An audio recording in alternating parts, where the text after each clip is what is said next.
So Google is constantly changing their algorithms and what they want from websites. So I'm constantly checking in different places that I can go and learn from Google and see what they're changing and updating. And I'm always doing that to stay on top of the changes. Welcome to the My Future Business Show, where we get you in front of your best audience and keep you there. Not only are we interviewing the biggest names in business to help you become even more successful, we're inviting you to book your spot on the show to help you grow your business. So at the end of the call, make sure you fill in the interview application form at myfuturebusiness.com/interviews. Hello, and welcome to the My Future Business Show. Hope you're doing really well, and thank you very much for joining us. Now, if this is your first time joining us on the show, I know that you are in for a treat. And while I'm at it, thank you for all of the wonderful feedback, because it makes all the difference for me knowing that the show is making a difference for you. Now, on today's show, I have the pleasure of welcoming entrepreneur and business owner Amy Pierquet. Welcome to the show, Amy. Thank you. It's such a pleasure to be here today. Absolutely a pleasure to have you here. Now, you and I were going to be talking about website design, ways to be found in Google search, and how to go about creating a website that delivers amazing results for your business. Now, before we do any of that, Amy, it's customary for us to spend a bit of time learning about you. I know that there's a lot to unpack here, and I'm going to have a really great time talking about all the different things you enjoy doing. But where are you calling in from today? What's that? Where are you calling in from today? From Wisconsin in the United States. Oh, fantastic. Now, that's a long-term home. Is that where you've always lived? Yes. Fantastic. Now, we often go back and we sort of unfold, I guess, the pages of time, Amy, and look at the place you lived in as a child. What can you remember growing up that's fond to you? Oh, geez. I guess one of the things that I grew up doing with my parents did a lot of gardening. And when I say it's a lot of gardening, we're not kidding. A Lots lot of of. gardening.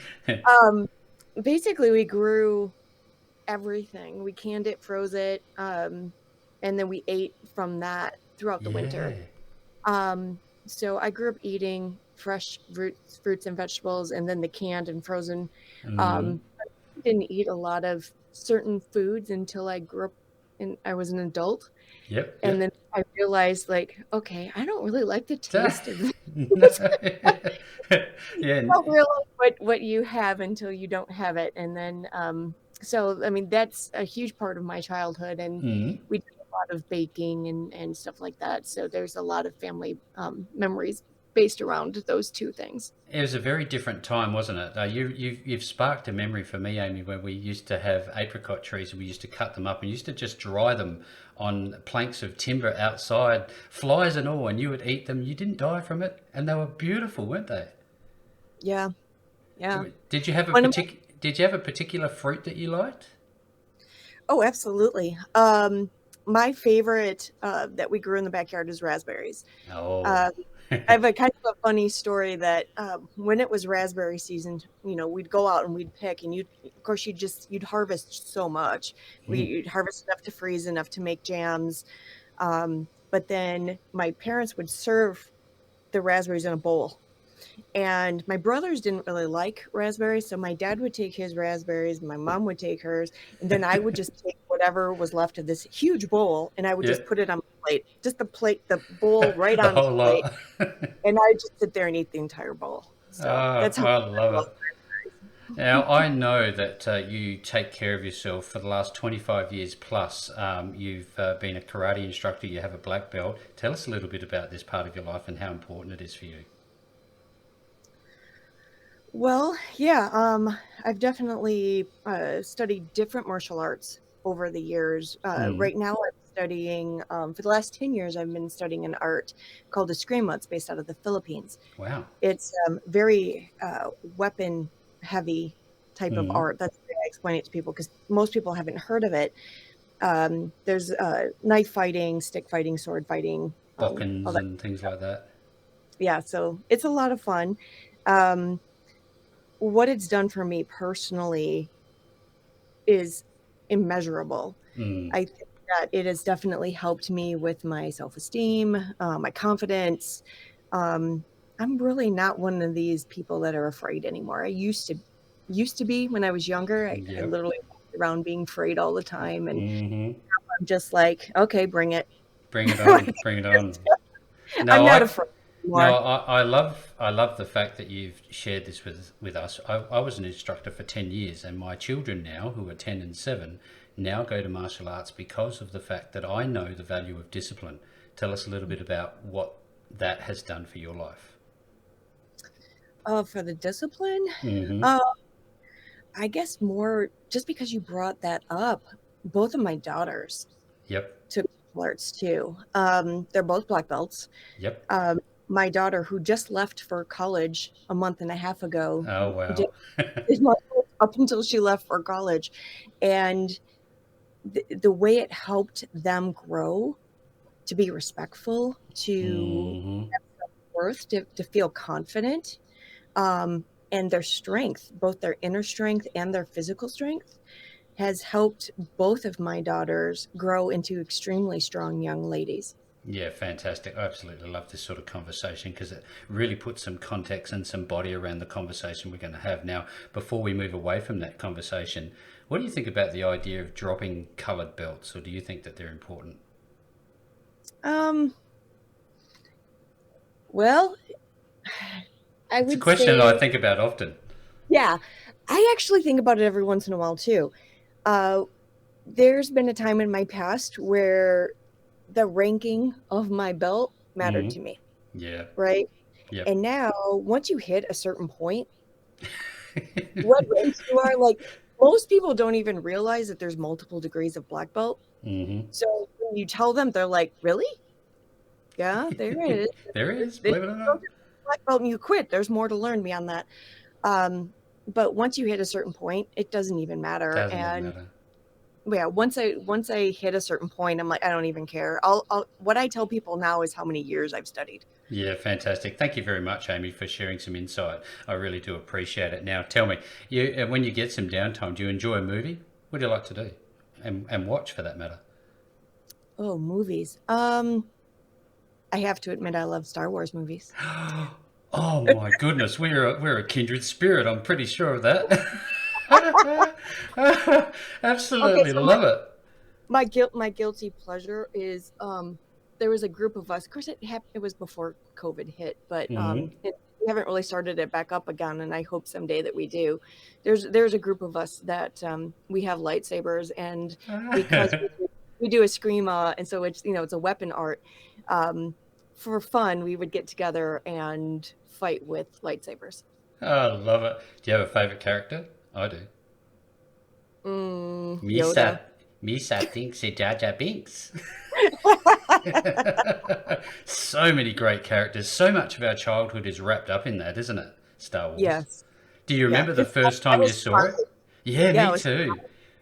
I was in kindergarten, and I just yeah, I mean, I couldn't really relate with my brother much, and it was our love for Star Wars was what we did together. We watched the movies when we could. Yeah, yeah, And that fantastic. was kind of our bonding thing. Now they seem to have gone on a very different sort of path at the moment. The Star Wars environment still lives, as it were, and I've kind of lost it a little bit. Did you get confused throughout the way that they were sort of rolling them out over the Not years? not the movies, No. but all of these TV shows. Yeah, that's what I'm getting at. I just like Nah. even Mandalorian, that was the first one to come out, and I watched it. It just couldn't hold my attention, and I don't know if I'm just not a TV watcher. No. I like Yeah. movies. TV just doesn't hold my attention, so I don't know if it's No. that or the Yeah. fact that I just don't enjoy the Star Wars TV shows. No, I don't. I agree. I agree with you, and I think TV is synonymous with a lot of negativity nowadays. You turn on the idiot box, as I like to refer it, and you get nothing but a spewing of negativity. So I think there might be a little bit of that. Now, I was looking around through some images and some website pages, and I noticed that you have a love for heavy metal. Can you tell us a little bit about your love for Metallica? I also love Metallica. Do not be ashamed. Ride the lightning, I say. Absolutely. Yeah, Master of puppets. I've loved Metallica since I was like, I don't know, I was probably in Oh, middle school. I realized a few years ago, I went and a friend and I went and saw Metallica, and all of a sudden I realized I must be old. I've liked Metallica for 40 years. yeah. So it's just one of those things that, I mean, certain metal bands have come and gone, and I liked them, and now I don't. But Metallica is just one of those bands that I've just always loved. Yeah. Um, and now my 15-year-old absolutely loves Metallica, and this Oh. I took her to her first Metallica Oh, concert. what did she think? She loved it. Loved. I Now, have the Jake. most awesome video of her headbanging to Metallica. Now, I tell you something. For people of their age, they're getting up there, and James Hetfield has aged so well. He's a really honourable rocker. What do you think? Is he your favourite person in the band? Um, I would say probably. Yeah, yeah, Yeah, yeah, of the current band, yeah. I mean, I yeah, always like Cliff Burton, to be honest, yeah. back in the Back in the uh, day. back in the day. But um, yeah, I'd say Hetfield is definitely. I mean, he's definitely a family man. He's gone through some trials and tribulations in his life, but Hmm. he's overcome them. Like he Yeah. worked hard to overcome them, and that is definitely something to admire. Well, tell us a little bit about overcoming adversity. I think it's a good time to segue into your business. Now, let's talk about where the idea for waterfront graphics came from. Well, I would say that I worked for a couple of businesses coming outside of college. Mm. Uh, I never cared for how they treated their customers. Right. Um, in fact, there was times I was brought into meetings and I was talking with the client or helping talk with the client because it was typically the business owner that was doing most of the talking. Yep. But to watch how and unknowingly they insulted the client. Mm. And I just sat there and there was one time I mouthed to the client, "I'm sorry." Like I was just like so embarrassed for even sitting there. Um, I learned like, well, I can do this on my own. I don't have to rely on someone else. And I know that I can treat people better and treat them in a way where they feel like they're important. And so I started my business almost 22 years ago now, and Wow. that's exactly what I have. That's how I achieved. And I've had some clients for about that long. Like, some of them have been like 15 years, 20 years, and they keep coming back to me because they know I'll do the job and they know that I'll treat them with respect. That's a very important point you make, Amy. It's not about what you do as much as how you make them feel. Sure, product quality is important. And I'm wondering if you could share your product range because I know you do so much there. Well, the main thing that I do is website design or redesign. Mm. uh, Website management, because anybody that has a website knows that if you have plugins, they have to be updated. You have to keep the software up to date. It's extremely important, or you could potentially get your website hacked if you don't keep Mm-hmm. the software up to date. Um, I do SEO, so that's search engine optimization, helping businesses get their website found on Google in a Google search. And then I do graphic design work. So that is logo design, print design, anything that you see in print. I've probably designed it over the course of my career. And what I'm really finding out is that that's a huge niche that I have that people are telling me because I just thought, this is me. You do graphic design and website design, but it's not really true. That Mm. a lot of people, they're either a graphic designer or a website designer. They're not both. They're not both. Yeah, wow. There's so much to unpack here, so many directions we could go. Now, I'm wondering, as a busy business owner, what's your daily routine look like? Are you up early morning taking calls, and what's it look like typically for you? Well, I do get up in the morning and I try to get a little workout in before I Mm. start my day. I do start before at 8 a.m. And the main reason for that is many years ago I realized that I am most creative in the morning. So Right. between like 7 and noon, I am most creative. Afternoon time I used for getting on calls with people, stuff that doesn't require creativity because my brain's more tired by then, and I'm Mm, not as creative in the afternoon. So I do all of my creativity work first thing in the morning. If it's a logo design or coming up with a redesign on a website or some branding or something like that, I do it first thing in the morning. So that's yeah. kind of how I work, just Yep. because Yep. I know my brain is sharpest and There's most gonna creative. there's going to be a lot of startup entrepreneurs who listen into this, as well as existing small to medium sized business owners, Amy, that take a lot of insight into daily routines, and part of that is to the importance of taking breaks. Do you find that it's important to step away from the business to clear your head and reset? Oh, absolutely. Um, in the summertime, true to my childhood roots, I still have a garden. And in the summertime, like in midday, I'll step outside, I'll work in my garden. It grounds me, it refreshes me so that when I Mm. go back, when I'm done, like maybe I'll spend an hour, half an hour, hour, Hmm. just running in the dirt, come back Yeah. in. I'm much more refreshed if I take that little bit of a break, Yep. and then I can get back and then I can work a few more hours before the end of the day. If I don't take those little breaks throughout the day, Doesn't I happen. yeah, my eyes get really tired. I get really, I don't know if cranky is the right word, but um, I feel you. yeah, you just get like, you lose your energy, your spark. And in the wintertime, I just may, I don't know, just spend time with my animals too.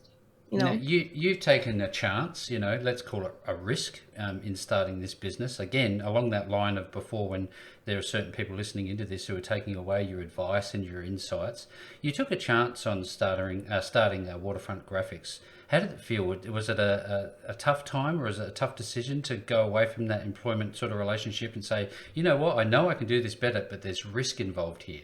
How did you manage that? there was a lot. I did have a lot of fear. I was Yeah. really Yep. afraid. I was uncertain of whether or not I could do it. Mm. There was, trust me, there's been a lot of times in 22 years where I questioned whether or not I should continue or that I could even do this. Um, but once I started getting rid of that limiting belief, because that's what it is, it's a belief Yeah. within you that tells you, oh, I can't do this, right? But you got to work and look inside yourself and what is it about me? Why do I believe that? And then once you kind of X that out of your life and out kind of out of your existence, and you start being more positive and writing down affirmations and saying, this is what I'm going to achieve. And if the more you write it, the more that you say it, the more it's going to become true in your brain. Because a lot of times when we're kids, someone will say something and it could be something that you heard once. It Hmm. could be something of, oh, you're terrible, you're never going to succeed. It could have been just a not even the person didn't even mean it. They just said to you, "Oh, you could never do that." Right? And Yeah. you took it in as that's truth. And that's not true. So the more that you tell yourself the complete polar opposite of that limiting belief, the more that you're going to believe it and the more that you're going to be like, "Yep, I can do this." And then you will.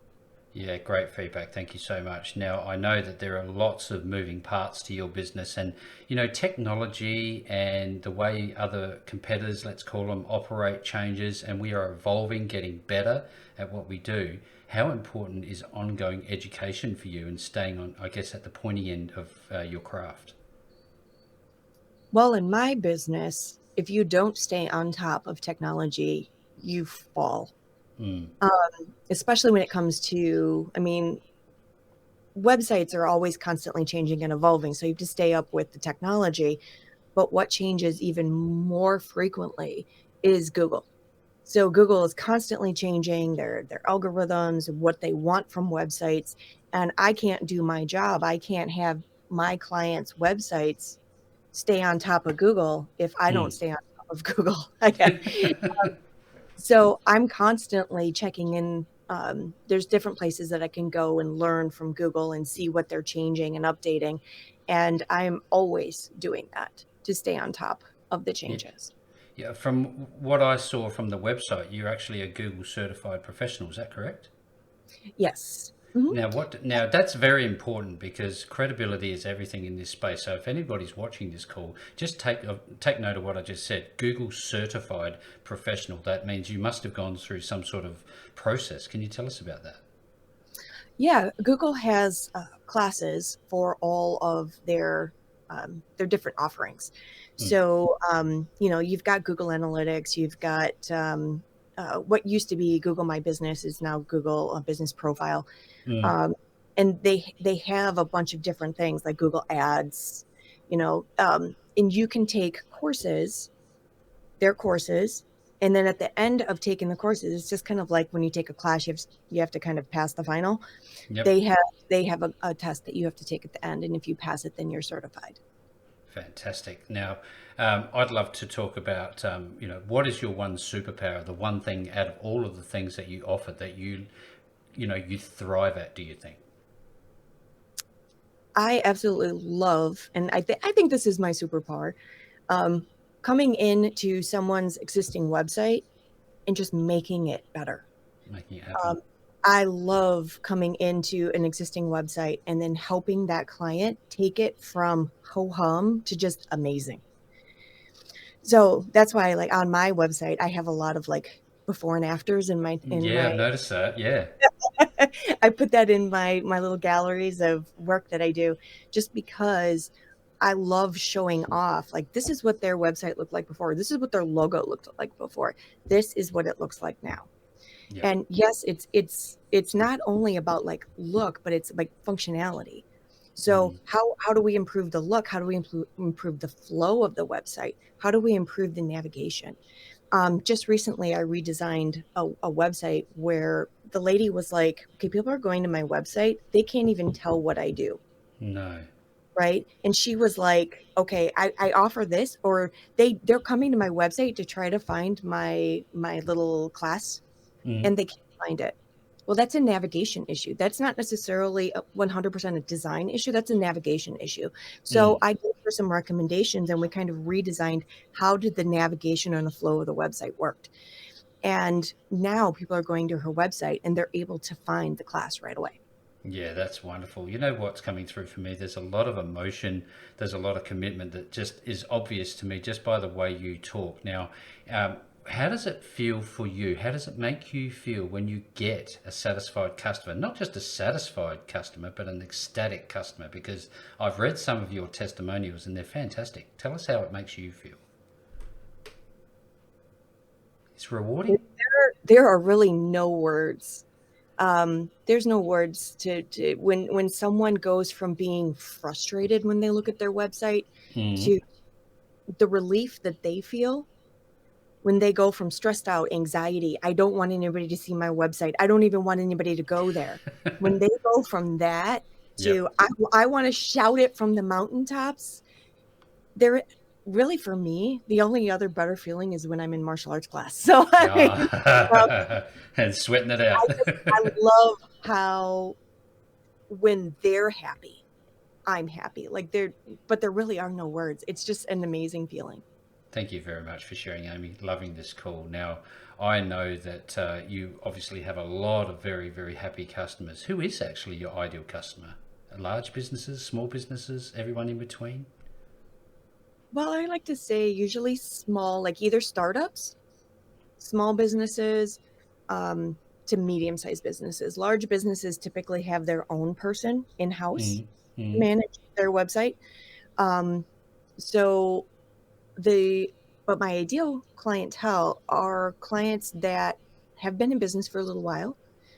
They're seeing some massive growth in their website, or I'm sorry, in their business. Well, in their yep. website, but Two. um, Yep. they're seeing growth in their business and they're looking back at their website. That was something maybe they built when they started their business, either be Yep. it 5 years ago or 10 years ago. Because, yes, sometimes people do not update their website timely. They do take 10 years to Get design it. rid of And it. they're looking at it and they go, wow, that is not even my business anymore. That is not me. That is not the business. That is not where we're heading. The offerings on the website aren't even accurate. Mm, So I love coming in and helping them figure out, okay, what's your ideal client? Who's your new ideal client? Who's the people that you're trying to target now? Let's make yep. sure that the branding message is on point here.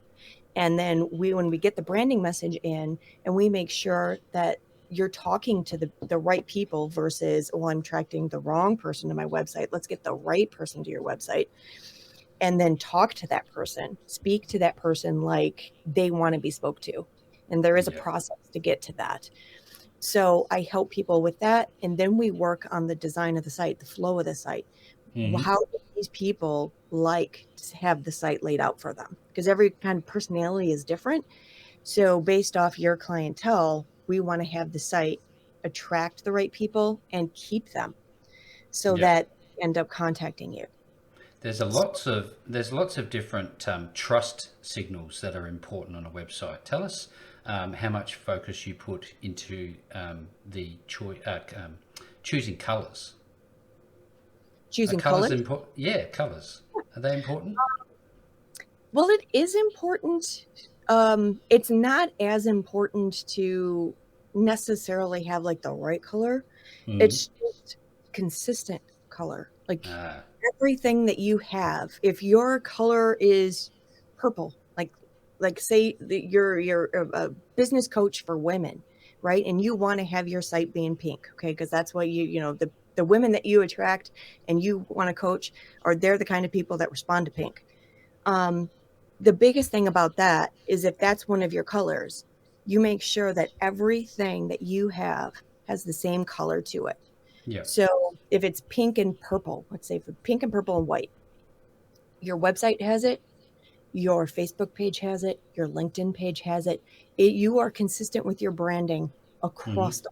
It's not necessarily about the colors you choose because the colors represent you and who you are, but just make sure it's consistent. So Because I can, you're offering like a style guide, aren't you? yes. Yeah. Yep. And then you make sure that, your Facebook cover photo, your YouTube cover photo, like everything has the same look, feel, design, so that when people are going from all these different platforms to, even if you have like a print piece or like even a free download, make sure that your style is in that free download. Like I'm speaking with a client right now and she has a free download and we're redesigning her website. And I said, your free download has absolutely no design, doesn't have your logo, doesn't have your colors. It is just a white page with black text. Mm. How Yeah. exciting is that? It's not. So someone may want to get your download, then they get it. What's going to really, we're visual creatures, Yeah. right? So Yeah. if it's not really visually pleasing, are they really going to read it? No, not at all. You almost fear for them getting a bit lost and uncertain as to, is this the same business? Do you have that? Mm-hmm. Yeah, Yeah, fantastic. and Well, especially if you've got different designs. I mean, I've done websites in the past where every page that you went to had a completely different look and feel to it, different yeah, colors, different design, and it was literally like pure chaos. You were like, am I still on the same website? yeah. Right? The reason why you need to have consistency is it's like when you see a Pepsi thing, right? If you watch any of their print advertising, any of their TV commercials, they all have the same branding, all the same look. Hmm. I mean, like even Nike, right? Yep. Nike stuff. I mean, you don't even have to have the name, you just have the swoosh, right? Like Yeah. You know what it is? right? They did so well with their branding that a Nike commercial before the logo even comes on. Yeah. There's And that familiarity. that's what you Yeah. need to do for your business. Yeah, thank you so very much. Now, when you mentioned startups earlier, Amy, and I'm wondering, do you find that people who are new to business, take one of your packages or packaged products? Do you have packaged products, and how do they configure what they need, and what's the process for onboarding? Well, over the many years of having my business, I have offered packages and no one ever took them. And the reason is every business is different. Yeah. Uh, what they need, how they need it, when they need it, what social media platforms they're choosing to go onto is different. So Mm. building a platform saying, okay, well, I'll design your Facebook stuff and your website and your business card and your this. Well, maybe they don't need a business card. Maybe they don't need No. this. Maybe they don't need that. So basically, sitting and having a conversation with them, getting on a Zoom call, because I work with people all over, Mm. uh, getting on a Zoom call, talking about their needs, talking about their business. I find out a lot about them and their business. And then they were like, well, I think I should do this. And then I come back and say, okay, here's what I think you should do. Ah, yep. Right. So there really isn't packaging when it comes to marketing, Got it. Yep. because everything is not for everyone. Yep. It's got to fit, doesn't it? You can't put Mhm. a round peg in a square hole, as they say.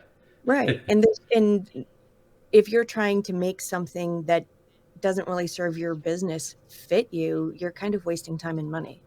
And Yeah, I will, absolutely. and I'm very honest with my clients. I'm like, you really don't need that, right? Even if it would make me more money, I just tell them, you don't need that. You don't need a website that big, or you don't need that many pages. You can actually do just fine with a 4-page website. You don't need all of that. And You, here's why. you have a very customer oriented approach to the way you run your business now. With that all being said, when somebody wants to connect with you, where are they going to go, and what will they see when they get to your website? Well, the biggest thing when they go to my website, they'll kind of see that I'm very approachable, Mm-hmm. and I am very open with, hey, why don't you schedule a time to talk? Let's just have a chat about what Conversation. I give a lot of free advice sometimes on those chats.